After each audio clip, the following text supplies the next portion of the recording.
प्रभाकर, क्या supreme court के जज, मुख्य न्यायाधीश राजनीतिज्ञों के यहां आते जाते नहीं है क्या? प्राइवेट फंक्शंस में, या नेता उनके यहां नहीं जाते हैं क्या? ये पहली बार है क्या जो इतना विवाद हो रहा है प्रभाकर? मानक, महत्वपूर्ण ये है कि ये सही कहिए तो मनमोहन सिंह के यहां पूर्व मुख्य न्यायाधीश केजी बालाकृष्णन गए थे। ये देश के लोगों को शायद अभी पता चला है, आज पता चला है, इसलिए कि उस समय की तस्वीरें नहीं आई होंगी। और चूंकि यहां प्रधानमंत्री जब गए और प्रधानमंत्री जी ने खुद अपनी तस्वीरें अपने ट्विटर हैंडल, एक्स हैंडल पर लगाया, उसके बाद सब लोगों को पता चला, पहली बात। दूसरी बात, माने कि आजकल चीजें कुछ न छुपती है न छुपाई जाती हैं। जो भी किया जाता है, कहते हैं ना, ताल ठोक के किया जाता है। एक घटना मुझे याद है, प्रधानमंत्री नरेंद्र मोदी के कार्यकाल की ही बात है, जब तत्कालीन मुख्य न्यायाधीश जस्टिस गोगोई हुआ करते थे और 2018 में विधि दिवस के पूर्व संध्या पर प्रधानमंत्री चले गए थे मुख्य न्यायाधीश की चैम्बर में जाकर के वहां बैठे थे। और उसमें यह महत्व अलग ये हुआ था कि उस समय कानो कान किसी को खबर नहीं लगी थी, किसी को बताया नहीं गया था। कहीं से एक तस्वीर वायरल हो गई, वायरल नहीं हुई थी, सिलेक्टिवली लीक हुई थी, जो हम लोगों को मिल गई थी, और वो कोई मानने को तैयार नहीं, किसी को भरोसा नहीं हो रहा था कि ऐसा कैसे हो सकता है। अब बात आती है कि इसमें अनयूजुअल क्या है। अगर संजय राउत कह रहे हैं, उनकी बात को समझने की जरूरत है। वो इसमें एक पार्टी है, उनके पार्टी का, शिवसेना का मामला है, वो सुप्रीम कोर्ट में पेंडिंग है। वो अगर कहते हैं तो उनकी पीड़ा को, उनके दर्द को समझा जा सकता है। लेकिन यह कहना कि कार्यपालिका, विधायिका और न्यायपालिका का जो सेपरेशन ऑफ पावर है, तो उसके लोग आपस में कभी मिले नहीं, यह मुमकिन नहीं है संवैधानिक व्यवस्था में भी, क्योंकि कार्यपालिका और विधायिका तो एकदम मिंगल्ड है। जो लोग कार्यपालिका के हैं वो दरअसल विधायिका के ही लिए हुए लोग होते हैं। तो इस आधार पर अगर कहा जाए कि कार्यपालिका, विधायिका और न्यायपालिका के लोगों का आपस में मिलना जुलना नहीं होता है, ऐसा नहीं होता है, ऐसा होना नहीं चाहिए, और ऐसा होता है, मुलाकात होती है।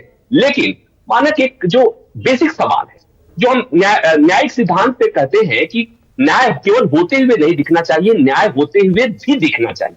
न्याय होना ही नहीं चाहिए, न्याय होते हुए भी दिखना चाहिए। तो कोई भी एक ऐसी तस्वीर जो देश के करोड़ों लोगों को मन में किसी प्रकार की शंका पैदा करे, उस तस्वीर से सामान्यतः एक बचने की प्रथा रही है, जिसको लोक लाज कहा जाता है। और डेमोक्रेसी में कुछ चीजें तो संविधान में लिखी गई हैं, कुछ चीजें अभी भी कन्वेंशन, अभी समय जिसे कहा जाता है, परंपराओं के आधार पर चलती हैं कि किनसे कहां नहीं मिलना होता है।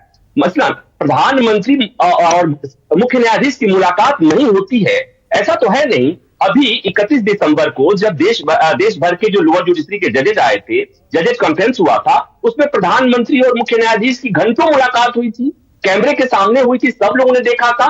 और उस मुलाकात में कुछ बहुत गुफ्तगू होते हुए तस्वीरें भी आई थी, हमने भी शेयर किया था। जो लोग डायस पर कुछ लोग अपने भाषण दे रहे थे और ये लोग मजे में कुछ बात कर रहे थे। तो मानक, ये कहना कि प्रधानमंत्री से और प्रधानमंत्री और मुख्य न्यायाधीश की मुलाकात हो गई, इसलिए लोकतंत्र खतरे में आ गया और इसलिए सुप्रीम कोर्ट के जजमेंट पर असर पड़ गया। और एक बात मैं और कहूं, जो मैं समझता हूं कि सुप्रीम सरकार को सुप्रीम कोर्ट के फैसलों को प्रभावित करने के लिए किसी जज से मुलाकात करना और किसी के घर किसी के आने की जरूरत नहीं है। बिल्कुल सही। तो ये मुझे लगता है, ये ह्यू एंड क्राई जो है, मुझे लगता है कि इसमें पॉलिटिक्स ज्यादा हो रही है।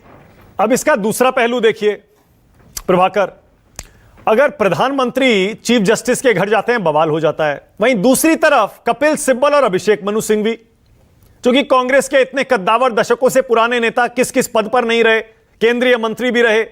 कपिल सिब्बल भी अब सांसद हैं, अभिषेक मनु सिंघवी भी सांसद हैं।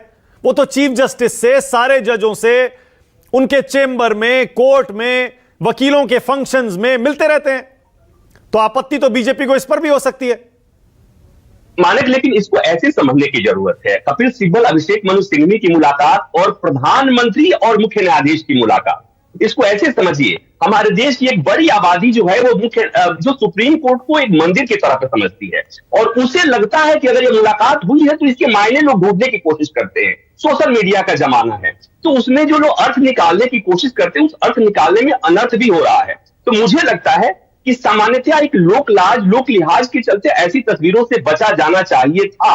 और बात आती है कि संयोग से हमारे प्रधानमंत्री मोदी जी हो या मौजूदा मुख्य न्यायाधीश चंद्रचूड़ हो, इन्हें उनसे बहुत मतलब नहीं होता है। मुख्य न्यायाधीश कहते हैं कि जो संविधान सम्मत है उसके लिए वो किसी हद तक जा सकते हैं, लोग उनके बारे में कुछ सोचता है, जो सोचता है वो सोचता रहे, तो वो उनकी बात है। और प्रधानमंत्री जी के बारे में तो सब जानते हैं कि दुनिया क्या हमारे बारे में सोचती है, अपोजिशन हमारे बारे में क्या सोचता है, उससे कोई लेना देना नहीं है। लेकिन मानक मैं जो समझता हूं एक कोर्ट रिपोर्टर के तौर पर, कि सुप्रीम कोर्ट के जजों की तरफ इस देश की बड़ी आबादी बहुत श्रद्धा और बहुत आस्था के साथ देखती है, और कोई भी ऐसी तस्वीर नहीं आनी चाहिए जिससे लोगों के मन में रंच मात्र भी, तनिक भी किसी प्रकार की शंका हो, कोई डाउट क्रिएट हो। और मुझे लगता है कि इस तरह की तस्वीरों से बचा जाना चाहिए था। Okay, all right.